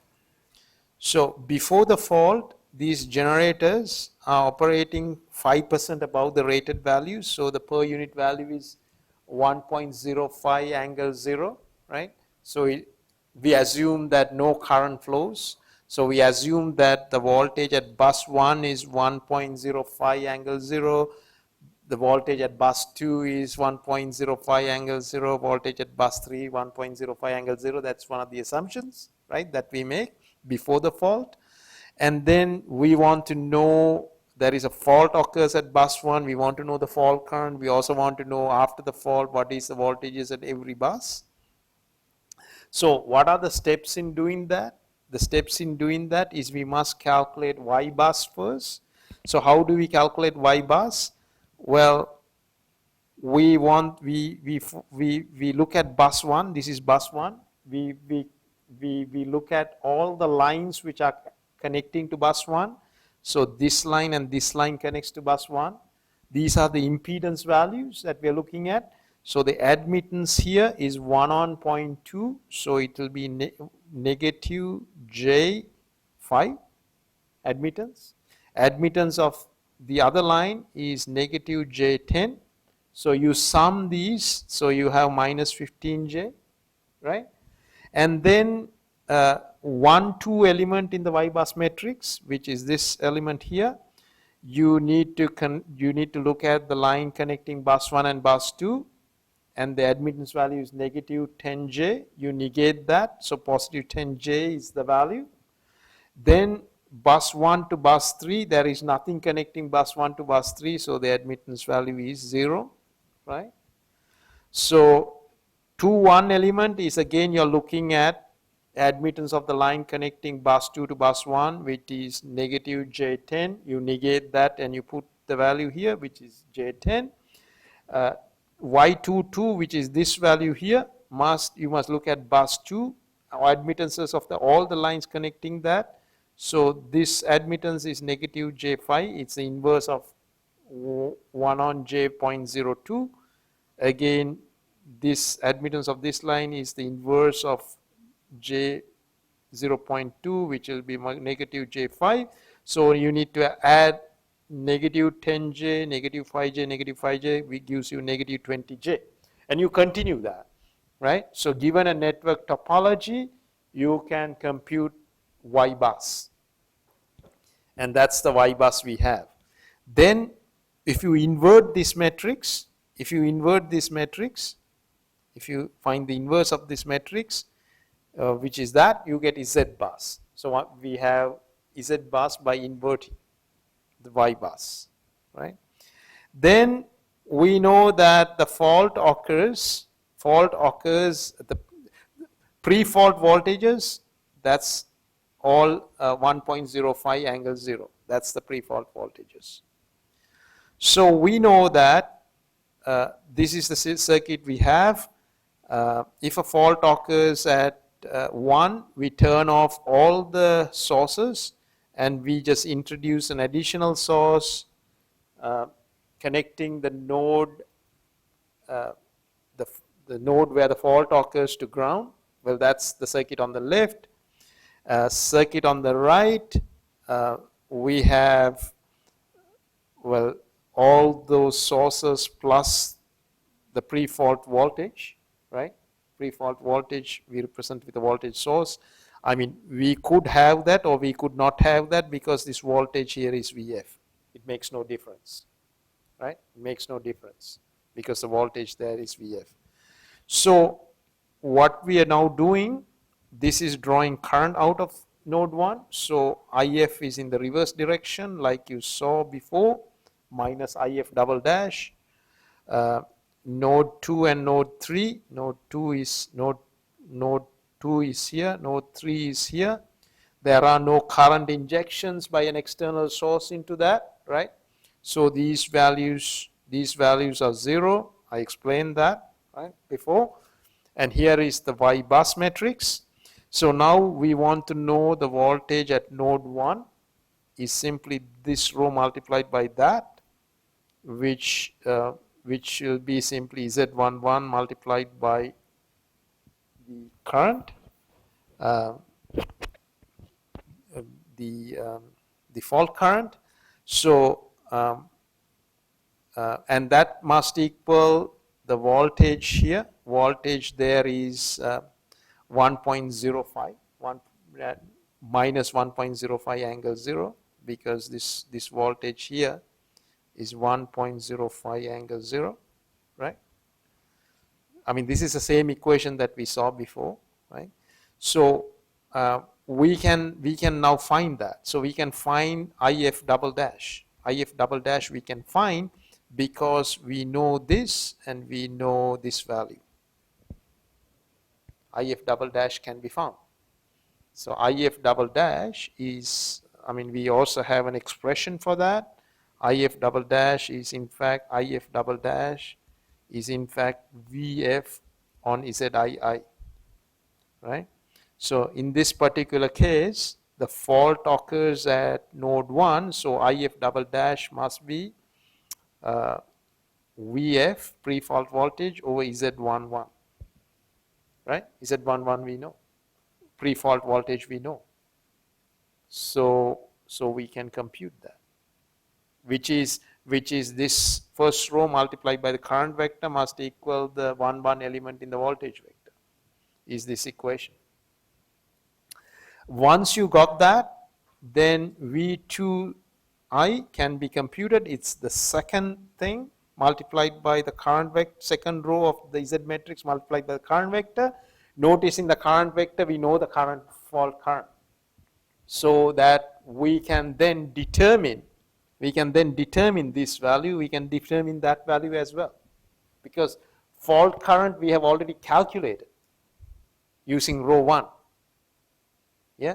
Once you calculate the fault current using row 1, in row 2 and row 3, we can calculate the rest of the voltage values in the voltage vector. Because a pre-fault voltage of 1.05 is only at voltage at node 1 where the fault occurs. Other voltage at other nodes we don't know. We need to calculate, right? Okay, we need to calculate. So we could calculate. Do you follow what I'm saying, or you want me to explain that again? No? Follow what I'm saying. Right. So what is the voltage after the fault? So it's the pre-fault voltage at the nodes plus the right, it's the voltage of the nodes at the circuit on the right, right? This is node 1, this is node 2, this is node 3, right? The circuit on the right is pre-fault voltage, which is 1.05 angle 0, 1.05 angle 0, right? Pre-fault voltage, 1.05 angle 0, right? This voltage here is also pre-fault voltage, 1.05 angle 0. This voltage we computed, right? So the voltage after the fault, we need to add the circuit on the left and the right. So that's what we are doing here. We are adding the circuit on the left and the right together to find the voltages at every node after the fault. That's what you do. Yeah? So the important equation is this guy here, right? That's an important equation in finding the fault current. Because once you found the fault current, the voltages at every other node for the circuit on the left, we have a circuit on the left and circuit on the right, on every node can be computed by multiplying the Z matrix by the current vector, right? Yeah, and then you have the voltages on the circuit on the left, circuit on the right, or at all the nodes, right? Circuit on the right at all the nodes, it's the pre-fault voltages everywhere, yeah, and then you sum them all up.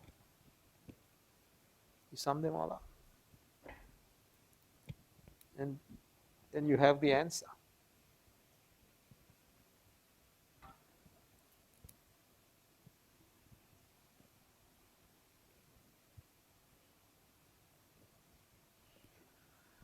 All right, so that brings us to the end of this chapter. Huh? Yeah, so we finished a few minutes earlier. So the next chapter is on symmetrical components. Maybe I'll just make a start and then we'll do that chapter next week. But I just make a start and we can finish off. So asymmetrical faults. So what we've looked at is symmetrical faults. So I hope you understood that. Just make sure you grasp what I said, right? You understanding that equation I equals y bus v is important, and once you understand that, and the fault calculations, the assumptions we make, it's trivial. So I think just try and understand. So here we are going to look at asymmetrical faults. So because we said previously there are various types of faults that can happen. Single line to ground, a line to line fault, a double line to ground fault. So these are asymmetrical faults. So they are not symmetrical faults, right? So the circuit then becomes unbalanced. So we need to use what we call symmetrical components. We can use what we call symmetrical components to analyze an unbalanced three-phase circuit. So, what is an unbalanced circuit? So if we have a balanced circuit, right? We have phase A, phase B, phase C, and voltage at a particular point, let's say VA. So we're looking at phase A, right?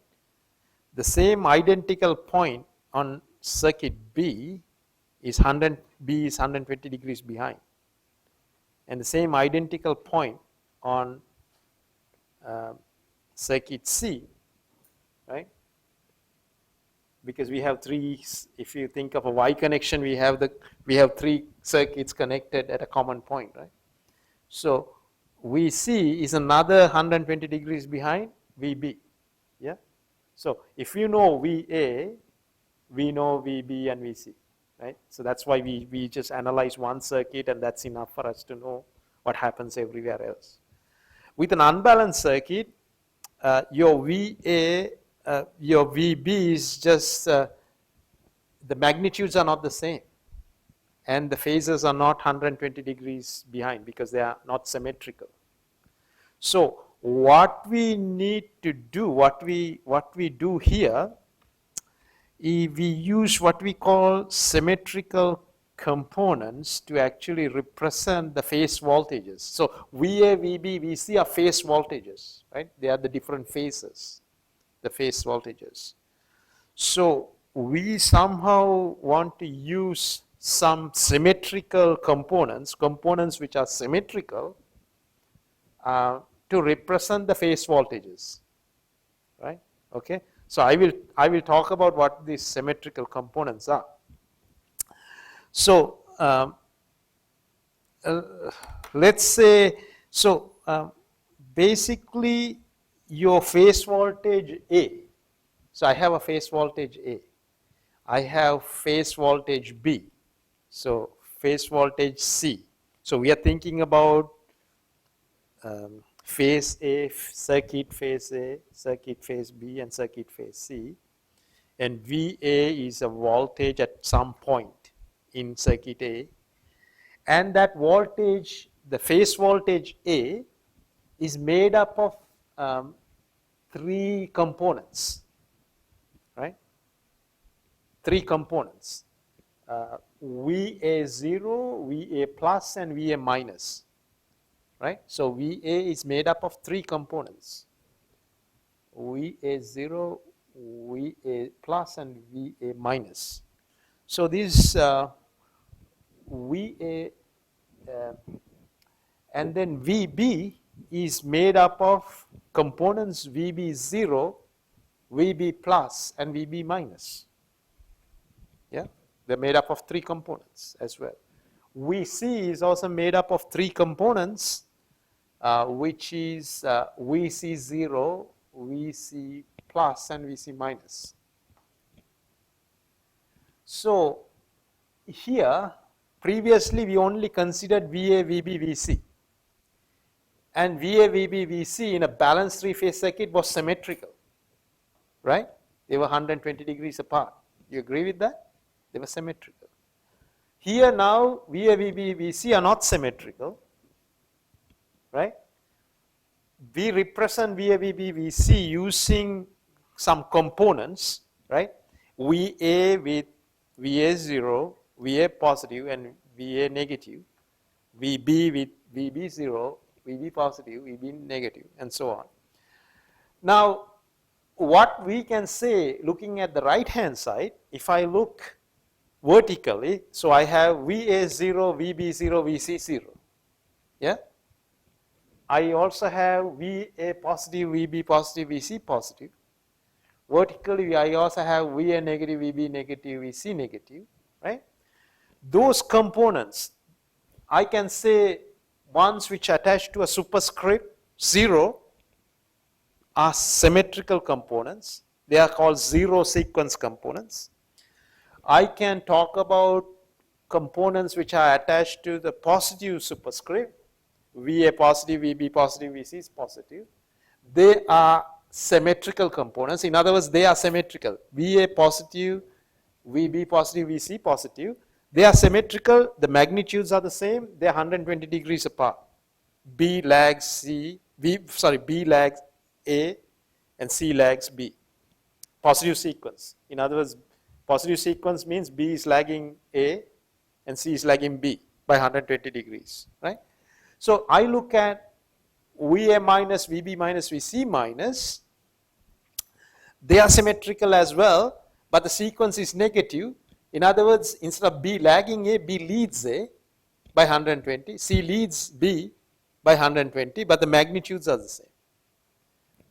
So when we write these equations, A, B, and C, right? On the right hand side of these equations, we see symmetrical components. So we see a 0 sequence, and a positive sequence, and a negative sequence, right? So the negative bits are symmetrical, positive bits are symmetrical, 0 bits are all symmetrical. The VA plus, VB plus, VC plus constitute a positive sequence set. VA minus, VB minus, VC minus constitute a negative sequence set. In other words, the magnitudes for each of those sequences are the same. For the positive sequence, They will have the same magnitude, the three components. The negative sequence, those three will be the same, but they don't have to equate to the positive ones, but they are the same. The negative three negatives are the same. And the zero sequence, the phases don't change, they're all parallel, but same magnitude. Same magnitude. So if you look at in a diagram,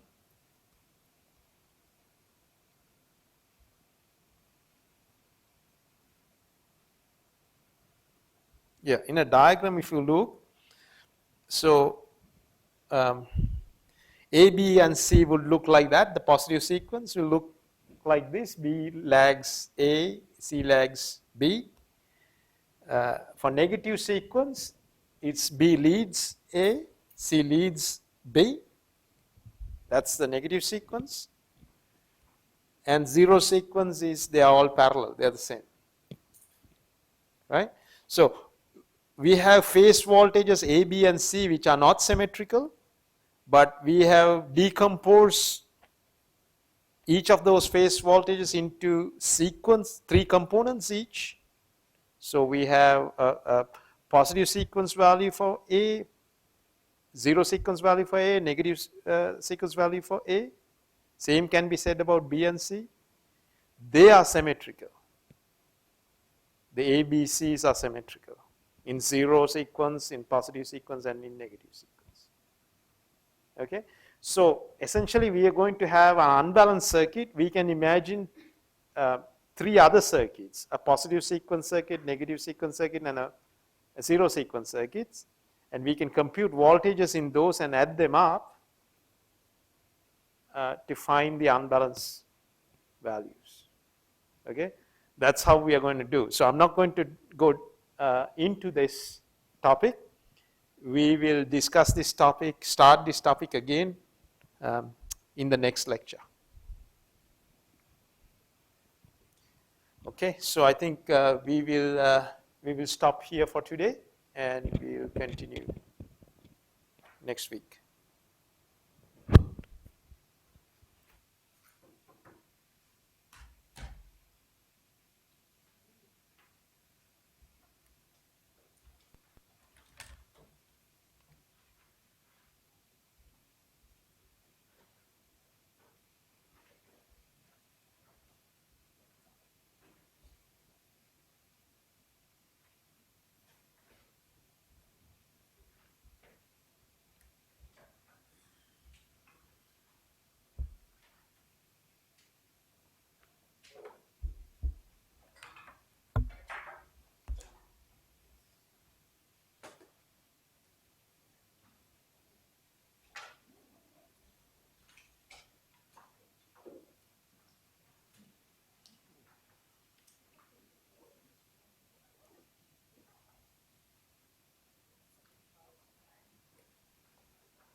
You can come generally before the lecture to my room, and then we can discuss.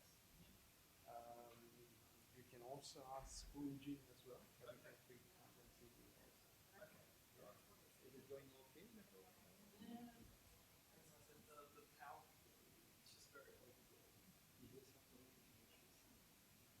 I think it's nothing to about one. Yeah, sure, you can come and ask me. Yeah. Because once you understand, it's easy. But if you look at the equations is always, that's why I try to explain the idea. Yeah. Because once you get the idea, it will be. Right now it's just. I'll I'll slowly get from there, but yeah, sure. You come and ask, talk to him. Yeah, I